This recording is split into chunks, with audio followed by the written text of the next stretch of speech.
सबैजनालाई हार्दिक नमन र सबैजनालाई जय कर्म भनेर म सम्बोधन गरेर सुरुवात गर्न चाहे। सुरुमा एउटा गरे के हुन्न र भनेर जुन यहाँ स्क्रिनमा देखिरहनु भएको छ, यही एउटा मोटिभले सुरुवात गरेर 2018 मा युएसको 10 वर्षको युएसको यात्राबाट म नेपालमा केही गर्न सकिन्छ, धेरै नै नकारात्मक कुराहरू आउन थाल्यो, युवाहरू पनि विदेशिनीको क्रम पनि उत्तिकै हुन थाल्यो हैन। अब कसरी चाहिँ नेपालमा एउटा पोजिटिभिटी ल्याउने, हामी युवाहरू चाहिँ नेपालमा कसरी चाहिँ हामी इन्भल्भ हुने, विशेष गरी हामी फर्केरै गएर इन्भल्भ हुने मात्रै होइन कि हामी ओभरअलमा हाम्रो इनपुट कसरी दिन सक्छौँ। हामी विदेशमा रहँदै गर्दा हामीले सिकेका सिपहरू होला, हामीले आय आर्जन गरेका केही लगानीका कुराहरू होला, त्यो कुरालाई कसरी चाहिँ हामीले सुनिश्चित गर्न सकौँला, कसरी एउटा सकारात्मक सन्देश चाहिँ नेपालीको माझमा छर्न सकिएला कि नेपालमा गरे के हुन्न र भन्ने एउटा कन्सेप्ट चाहिँ हामीले स्थापना गर्नलाई 2018 मा म सेप्टेम्बरमा नेपाल फर्किएँ र यो सेप्टेम्बरमा अहिले ठ्याक्कै आजको मितिमा चाहिँ यो लगभग 3 वर्ष म नेपाल फर्केको 3 वर्ष भइरहेको छ र अहिले हाल चाहिँ म अहिले 3 महिनाको युएसको भ्रमणमा आएको छु र युएसको भ्रमणमा पनि अहिले लगभग महिना दिन जति बितिसकेको छ र अब केही 2 महिना पछाडि चाहिँ म फेरि नेपाल फर्केर जाने जमर्कोमा छु। सुरुमा म अलिकति यो नेपालको अहिलेको हाम्रो सिनारियो, स्पेसली यो फरेन इम्प्लोइमेन्ट माइग्रेसन जुन भइरहेको छ, तपाईहरुले अरु आर्थिक स्थितिका कुराहरू जुन अब नेपालमा ट्रेडको डेफिसिट भइरहेको छ, नेपालले एक्सपोर्ट धेरै गर्दैन, धेरै नै इम्पोर्ट गरिरहेको छ, डाटाहरू तपाईहरुले धेरै ठाउँमा हेरिसक्नु भएको छ होला। मैले यो अलिकति फरक किसिमको एउटा कुरा चाहिँ मैले ल्याउन खोजिरहेको छु। यो चाहिँ के हो भन्दाखेरि फरेन इम्प्लोइमेन्ट हाम्रो कसरी बढिरहेको छ र कसरी घटिरहेको छ भन्ने कुरामा यो चार्टमा हामी हेर्दाखेरि चाहिँ यसमा तपाईको जुन यो 2012 मा लगभग 2.5 लाखको हाराहारीमा हाम्रो देशबाट बाहिर युवाहरू फरेन इम्प्लोइमेन्टको लागि जानुहुन्थ्यो भने जुन त्यो अस्थिरता एउटा आयो देशमा पनि, संविधान बनाउने बेलाको अस्थिरता हो हैन, अथवा भूकम्पको अस्थिरता,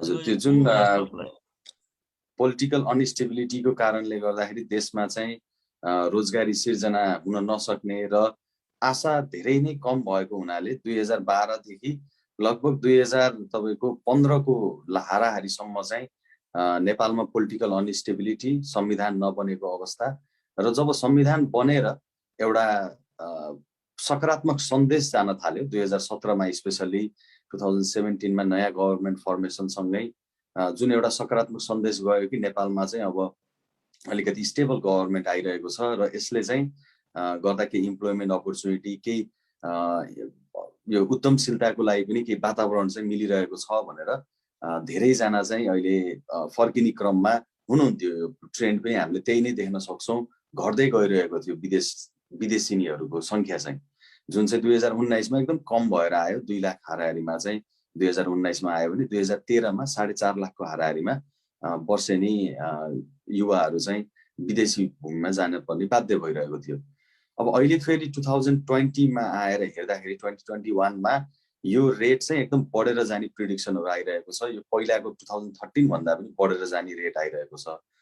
यो फेरि किन हुन सक्छ त भन्दाखेरि यो चाहिँ अहिलेको जुन पोलिटिकल अनस्टेबिलिटी फेरि अहिले देखिएको छ।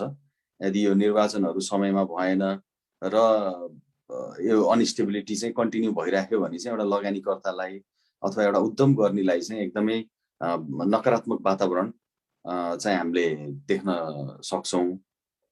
त्यो कारणले गर्दाखेरि एकदमै यो बिगर जो अहिलेको हाम्रो आजको मिटिङमा पनि धेरैजना आउनु भएको छ, विशेष व्यक्तिहरू हुनुहुन्छ हैन। अब नम्बर अफ हाम्रो नेपालीहरू विश्वमा 100-200 अथवा 500-1000 जना नै धेरै नेतृत्व तहमा हुनुहुन्छ भने लगभग 40-50 लाख जस्तो हाम्रो नेपालीहरू अहिले विदेशमा हुनुहुन्छ जो चाहिँ नेतृत्व गरिरहनु भएको छैन। तर उहाँहरूको पनि केही हिसाबले आवाज हामीले पुर्याउन सक्यौँ नेपाल, र उहाँहरूको लगानी, उहाँहरूको भिजन, सोचलाई पनि हामीले नेपालमा हामीले इम्प्लिमेन्ट गर्न सक्यौँ भने जुन यो माइग्रेसनको जुन समस्या आइरहेको छ नेपालमा, यसलाई चाहिँ हामीले केही हदसम्म पार लगाउन सकिन्छ कि भन्ने कुरा हो। हाम्रो 2020 को ग्लोबल पपुलेसन चाहिँ हाम्रो लगभग 2 करोड 91 लाख जति रहेको छ, जुन चाहिँ ग्लोबल ऱ्याङ्कमा 49 मा छ। हामी 49 पोजिसनमा छौँ एज अ पपुलेसन। हामी एकदमै सानो कन्ट्री पनि होइन, तर ग्लोबल युथ डेभलपमेन्ट ऱ्याङ्कमा चाहिँ हाम्रो 145 पोजिसनमा छौँ। पपुलेसन वाइज हाम्रो 49 छ भने ग्लोबल युथ डेभलपमेन्ट ऱ्याङ्कमा चाहिँ हाम्रो 145 मा छ। जुन कुराले हामीले हेर्न सक्छौँ कि हामीसँग धेरै ग्रोथ गर्ने अपर्च्युनिटीहरू चाहिँ एकदमै रहेका छन्। हाम्रो भौगोलिक हिसाबले हामी अलिकति सानो छौँ होला, तर हामीभन्दा साना कन्ट्रीहरू पनि धेरै छन्, र हाम्रो पपुलेसन पनि सानो छ होला, तर हाम्रो भन्दा पनि सानो पपुलेसनहरू धेरै छन्। र त्यसले चाहिँ हामीलाई एउटा पोजिटिभ सन्देश चाहिँ हामी विश्वमै नेपालीहरूले केही चाहिँ गर्न सक्छन् है भन्ने चाहिँ आइरहेको छ, किनभने युथ पपुलेसन पनि हाइली एनर्जेटिक र त्यो इन्भल्भमेन्ट भएको हुनाले। त्यसै गरी अर्को चाहिँ हेर्दाखेरि जुन हाम्रो लेबर मार्केटमा 4 लाख 4.5 लाखको हाराहारीमा वर्षेनी लेबर मार्केटमा चाहिँ हाम्रो इम्प्लोइमेन्टहरू जेनेरेट भइरहेको छ। इम्प्लोइमेन्ट भन्दा पनि लेबरहरू चाहिँ जेनेरेट भइरहेको छ, इन्टरिङ गरिरहेको छन् लेबर मार्केटमा। अब यो आधुनिक प्रविधिलाई प्रयोग गर्दै हामी अगाडि बढ्दै जाँदाखेरि यो कतिको उपयुक्त होला होइन। दैनिक अब 4.5 लाख वर्षेनी 4.5 लाख बाहिर जाने, वर्षेनी 4.5 लाख लो कस्ट वेजमा चाहिँ हामी प्रड्युस गर्दै राखेर चाहिँ आगामी भविष्य चाहिँ हामीले नेपालमा कता लिएर जाने हो भन्ने कुरामा चाहिँ हामी सबैजनाले एकचोटि मनन गर्नु पर्ला भनेर मैले यो चार्ट प्रस्तुत गर्न चाहेँ। यसै गरी समस्या, चुनौती, अवसरहरू र सन्तुलन गर्ने वातावरणहरू चाहिँ एकदमै रहेका छन्। मैले यो जुन च्यालेन्जेसहरू, अपर्च्युनिटीहरू जुन यहाँ लिस्ट गरेको लिएको छु, यो चाहिँ युथ भिजन 2025 भनेर चाहिँ राष्ट्रिय युवा परिषद नेपालको एउटा औपचारिक युवाहरूको लागि चाहिँ हेर्ने संस्था राष्ट्रिय युवा परिषदले चाहिँ लिएर आएको डकुमेन्टेसन हो। युथ भिजन 2025 सम्म चाहिँ कसरी चाहिँ युथहरूलाई अगाडि बढाउने, जुन मैले अघि तपाईँहरूलाई देखाएँ 145 हाम्रो ऱ्याङ्किङमा भएको युथ डेभलपमेन्टलाई हामीले कसरी राम्रो बनाउँदै लिएर जान सकिन्छ त्यो इन्डेक्सलाई भनेर राष्ट्रिय युवा परिषदले विभिन्न देशमा रहेका युवाहरूलाई समेटेर काम गर्ने भन्ने योजनामा चाहिँ एउटा यो स्थापना चाहिँ गरिएको संस्था हो, गभर्मेन्टको बडी हो। अब त्यो बडै निकालेको मैले प्रब्लम, च्यालेन्जेस, अपर्च्युनिटीहरूमा हेर्दाखेरि अलरेडी रेकग्नाइज भइसकेको छ जुन हाम्रो च्यालेन्जेस हो, हाम्रो समस्या के हो त, हाम्रो चुनौतीहरू के छन्, हामीलाई अवसरहरू के छन् भन्ने कुरा चाहिँ गभर्मेन्ट लेभलबाट पनि यसको एनालाइसिस भइसकेको छ, निकालिसकेको छ, प्राइभेट सेक्टरबाट पनि भइसकेको छ। तर यो सबै समस्या, चुनौती, यो अवसरहरूमा हामी काम चाहिँ कतिको गरिरहेका छौँ, हामीले यसमा इम्प्लिमेन्टेसनमा चाहिँ हामी कतिको ध्यान दिइरहेका छौँ भन्ने चाहिँ एकदमै गहन चिन्तन गर्नुपर्ने विषय रहेको छ। जसरी यो समस्या चुनौतीमा मैले केही कुरा हाइलाइट गर्न चाहेँ, यो युवा परिषदले नै निकालेको यो डकुमेन्टेसनबाट मैले कुनै अरू हाम्रो चुनौतीहरू के छन् भनेर खोज्नुपर्ने आवश्यकतै छैन, किन भन्दाखेरि यो अलरेडी वेल रेकग्नाइज नै छ। हामीले बारम्बार धेरै वर्षदेखि चाहिँ गरिरहेका छौँ। त्यो भनेको अनइम्प्लोइमेन्टको कुरा छ हाम्रो समस्या, पोलिटिकल अनस्टेबिलिटी छ, इनस्टेबिलिटीको कुराहरू छ, इन्भेस्टमेन्ट एन्ड इन्भाइरोमेन्ट अफ एन्टरप्रेन्योरसिप गर्नको लागि चाहिँ जुन किसिमको एउटा वातावरण बनाइनु पर्ने सरकारबाट होला अथवा निजी क्षेत्रबाट अथवा इन्भेस्टमेन्टको जुन एउटा सोर्सेसहरू बनाउनु पर्ने हो, त्यो अलिकति त्यति फ्रेन्डली छैन भन्ने कुरा चाहिँ एकदमै चुनौती र समस्याको विषय रहेका छन्।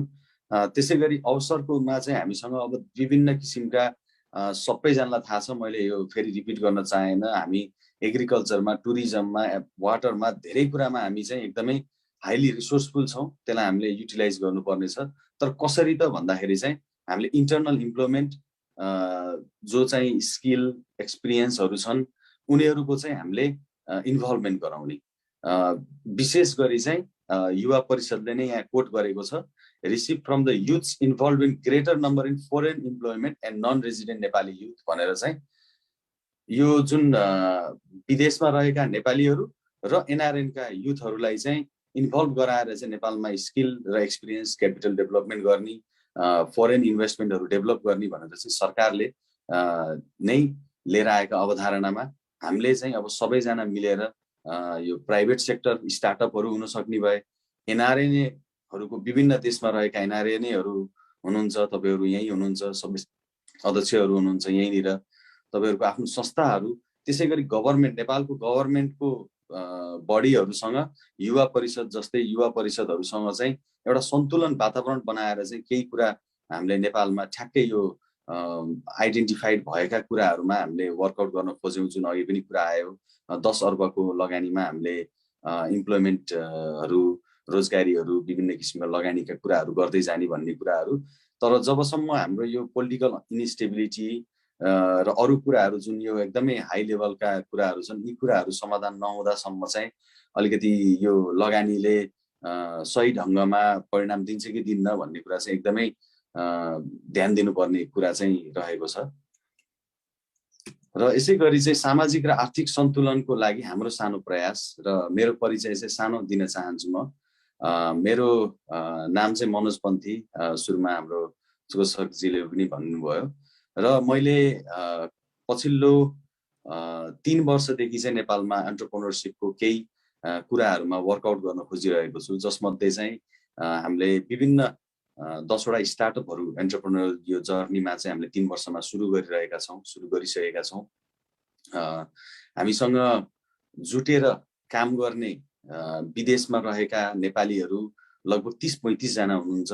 हाम्रो टोटल लुज नेटवर्कमा जसले चाहिँ हाम्रा शुभचिन्तक हुनुहुन्छ, जो चाहिँ हामीलाई रेगुलर रूपमा हामीलाई सपोर्ट गरिरहनु भएको छ, हाम्रो उद्देश्य भिजन मिसनमा चाहिँ एकदमै अभिष्ट साथ दिइरहनु भएको छ। हामीसँग करिब 2000 भन्दा बढी चाहिँ हाम्रा मेम्बरहरू हुनुहुन्छ, जो चाहिँ नेपालमा हुनुहुन्छ, विदेशमा हुनुहुन्छ, र उहाँहरूले चाहिँ केही न केही किसिमले चाहिँ नेपालमा कन्ट्रिब्युट गर्न चाहनुहुन्छ। हामीसँग डिरेक्टली कम्पनीमा भन्दा पनि नेपालमा कन्ट्रिब्युट गर्न चाहनुहुन्छ, हामीसँग लुज नेटवर्कमा चाहिँ इन्भल्भ हुनुहुन्छ। हाम्रो नेपालको एक्टिभ टिम मेम्बरहरू चाहिँ लगभग हामी 40+ चाहिँ छौँ, जसले चाहिँ विभिन्न प्रोफेसनल ब्याकग्राउन्डबाट छौँ हामीहरू, लयर, सिए, इन्जिनियरिङ, मार्केटिङ लगायत विभिन्न फिल्डका छौँ, जसले चाहिँ त्यो डिभर्स ब्याकग्राउन्डबाट चाहिँ नेपालमा केही गर्न सकिन्छ भन्ने चाहिँ एउटा हामीले सुरुवात गर्नलाई हाम्रो सानो प्रयास चाहिँ हामीले सुरु गरेका छौँ। र ब्यालेन्स ग्रुप अफ कम्पनीज भनेर चाहिँ एउटा कम्पनी हामीले 2019मा हामीले दर्ता गरेर म लगायत अरू हाम्रो को फाउन्डरहरू हुनुहुन्छ, हामी मिलेर चाहिँ हामीले सुरुवात गऱ्यौँ, जसले चाहिँ हामीले नेपालमा रोजगारीको सिर्जना गर्ने भनेका छौँ, हामीले एन्टरप्रेन्योर्सको डेभलपमेन्ट गर्ने भनेका छौँ। यो सबै हामी एक्लैले गर्न सक्ने होइन, हाम्रो यो सानो प्रयास हो।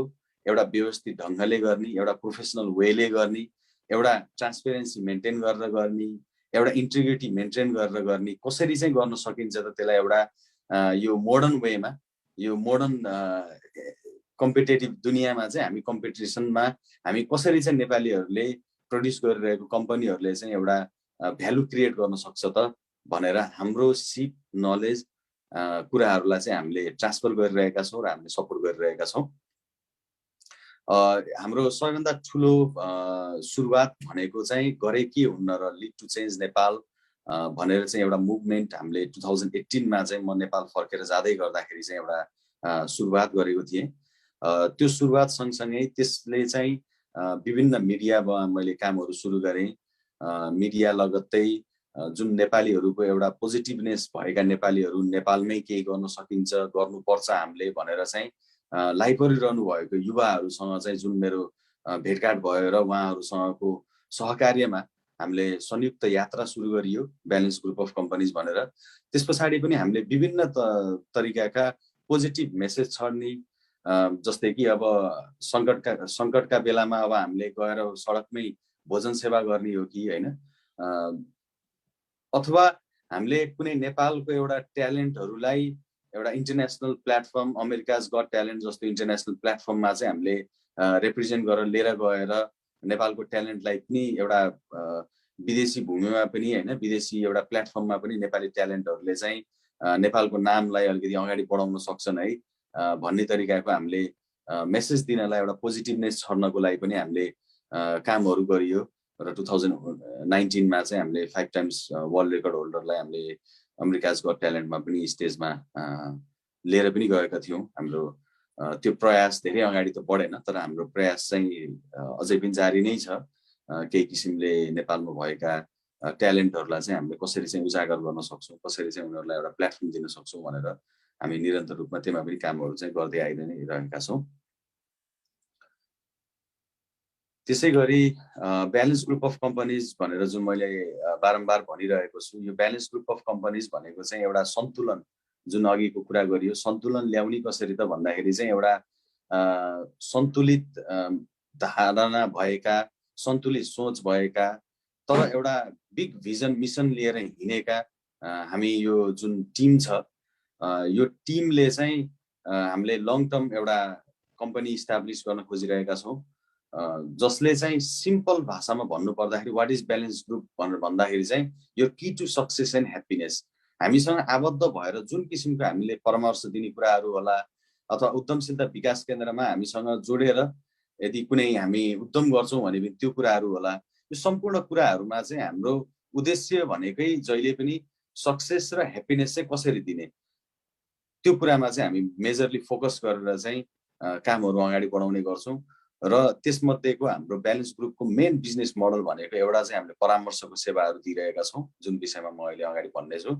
र हामीले उद्यमशीलता विकास केन्द्रको लागि चाहिँ त्यो उद्यमशीलता कसरी विकास गर्न सकिन्छ त भन्ने तरिकामा अब विभिन्न क्षेत्रमा रहेका व्यक्तिहरूलाई, एक्सपर्टहरूलाई हामीले जोडेर, होइन, अब हाम्रो नेपालमा चाहिँ चलन के छ भन्दाखेरि केही कुरा गर्न मन लाग्यो भने तुरुन्तै त्यसलाई सुरुवात गरिहाल्ने र गर्न थालि नै हाल्ने, तर त्यसको विषयमा हामीले छलफल गर्दैनौँ, हामीले त्यसलाई चाहिँ विज्ञहरूसँग हामीले त्यसलाई कन्सल्ट गर्दैनौँ।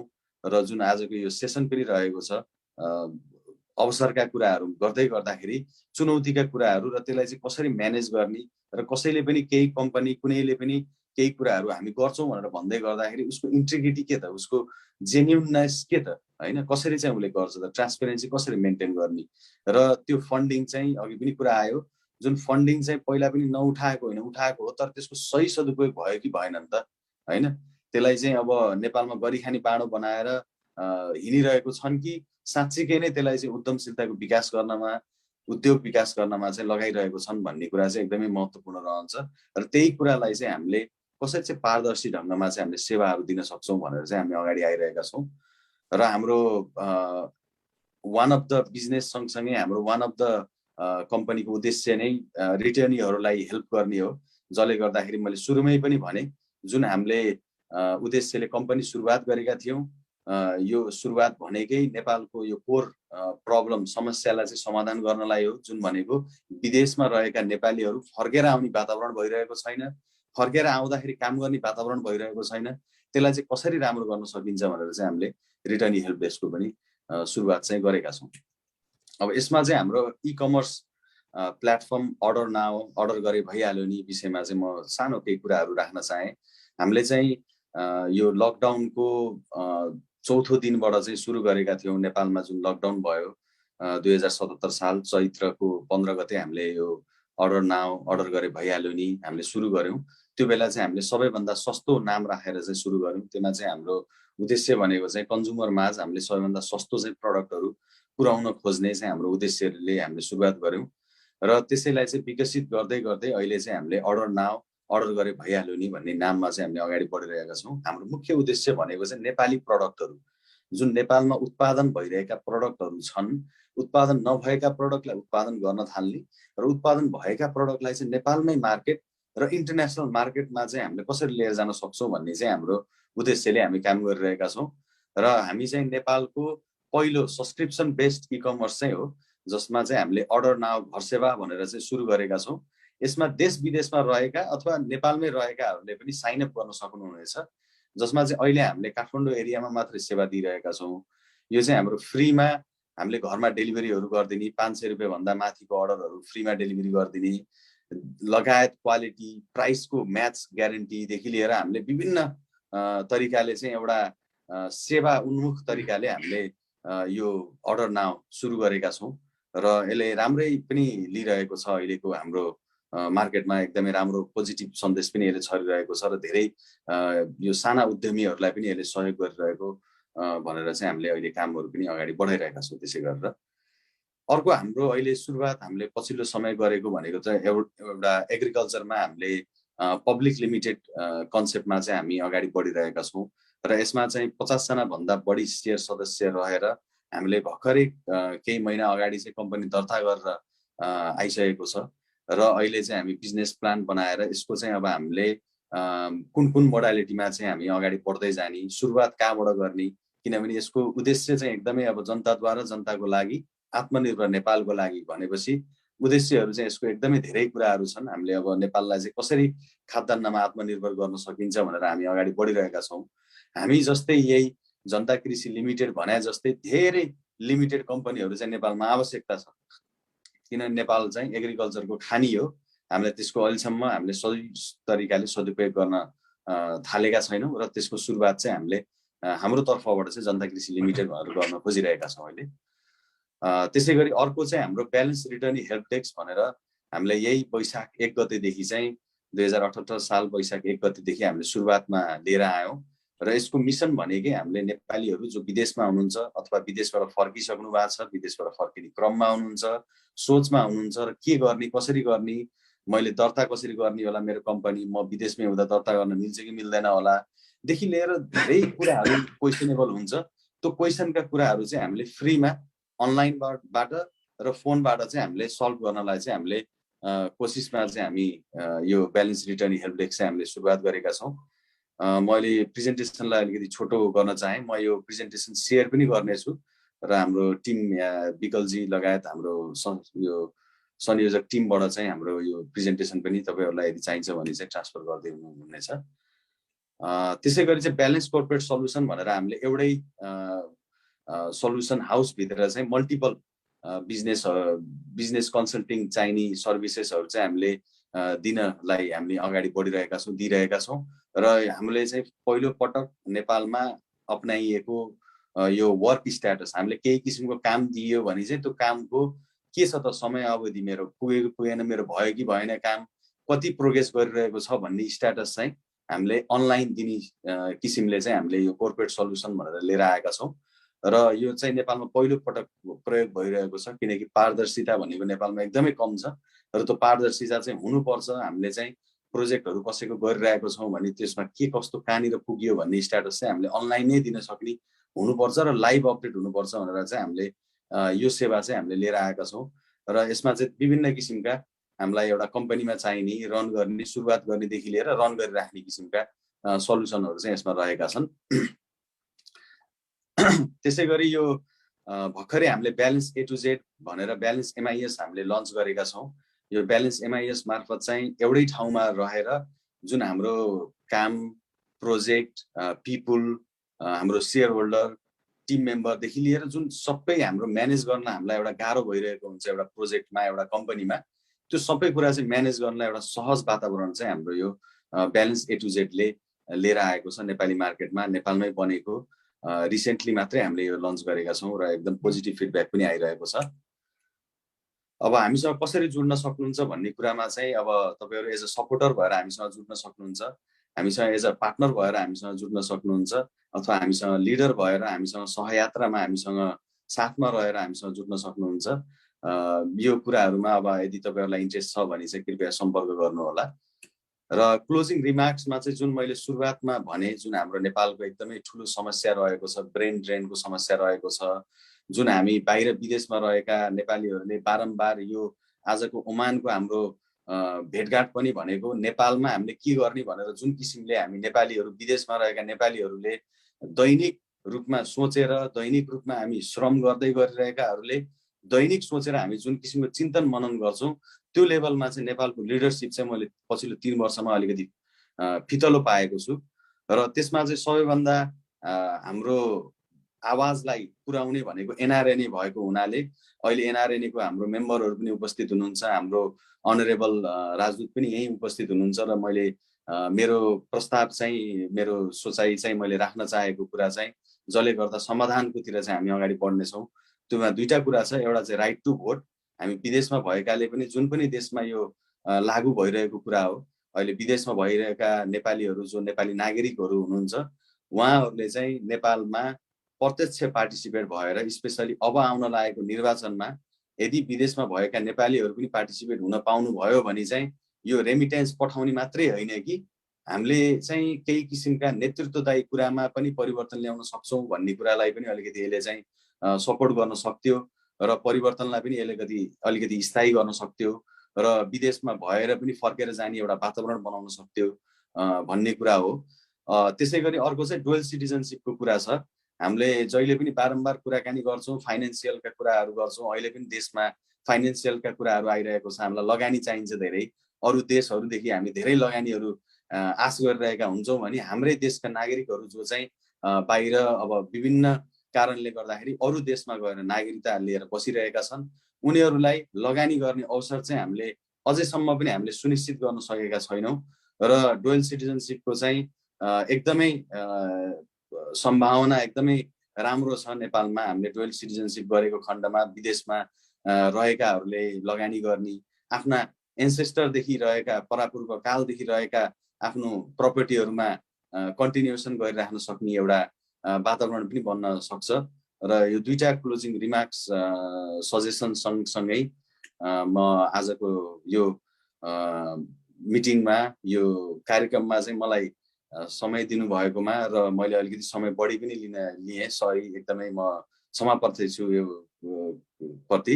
र आजको यो मिटिङमा मैले प्रस्तुत गरेको कुराहरू केही सूचनामूलक भयो होला भन्ने आशासहित कसैलाई पनि केही कुरा नेपालमा गर्न चाहनुहुन्छ, यदि समस्या परिरहेको छ, गाह्रो परिरहेको छ, कसरी गर्ने होला भन्ने अन्योलमा हुनुहुन्छ भने हामीसँग सम्पर्क गर्न सक्नुहुनेछ।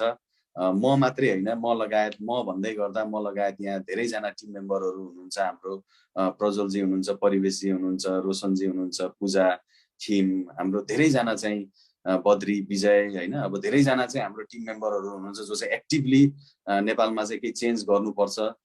कति हेर्ने परदेशको बाटो, सुमसुम्याउ अब आफ्नै देशको माटो भन्दै म आजको यो मिटिङबाट चाहिँ यति नै कुरामा आफ्नो बिट मार्न चाहेँ। हस्, मलाई यति स्पेस दिनुभयो, धेरै धेरै धन्यवाद। नमस्कार, जय कर्म। धन्यवाद मनोजजी, लामो थियो तर धेरै नै इन्फर्मेटिभ थियो। धन्यवाद यहाँले।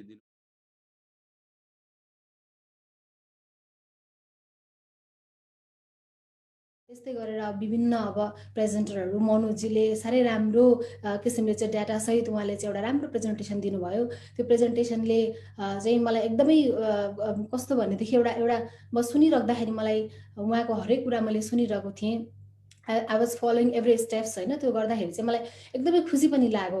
उहाँले चाहिँ युएसए बसेर फर्केर आएर आफ्नो देशमा केही गर्नुपर्छ भनेर देश प्रेमले गर्दाखेरि उहाँले आएर चाहिँ यो जुन उहाँको अभियान छ, उहाँको यो ब्यालेन्स ग्रुप भनेर भन्नुभयो र त्यहाँका ब्यालेन्स ग्रुपका साथीहरू क्रिएट गरेर जुन कार्यक्रम, जुन अवस्था उहाँले अहिले ल्याउनु भएको छ, हरेक किसिमको चाहिँ एन्टरप्रेनरसिपलाई चाहिँ एउटा बन्चमा, एउटा ग्रुपमा ढालेर उहाँले काम गरिराख्नु भएको रहेछ। त्यो एकदमै अप्रिसिएबल छ। त्यसले हामीले अप्रिसिएट पनि गर्नुपर्छ। र उहाँ आफै पनि पेसागत इन्जिनियर हुनुहुँदो रहेछ पहिला, होइन। भनेपछि he is well educated enough to monitor, to work, to take this project ahead. र त्यसले गर्दाखेरि म खुसी पनि छु, किनभने कहिलेकाहीँ काम गर्दा गर्दै जानिएन भने, बुझिएन भने, भाषा बुझिएन भने, केही कारणवश केही गर्यो भनेदेखि चाहिँ प्रोजेक्टहरू पनि फेल हुन जान्छ। त्यही भएर हरेक काम गर्दाखेरि रिसर्च र एनालाइसिस हुन जरुरी छ। जुन कुरामा मलाई लाग्छ he will do much better in the future, र मेरो शुभकामना पनि छ।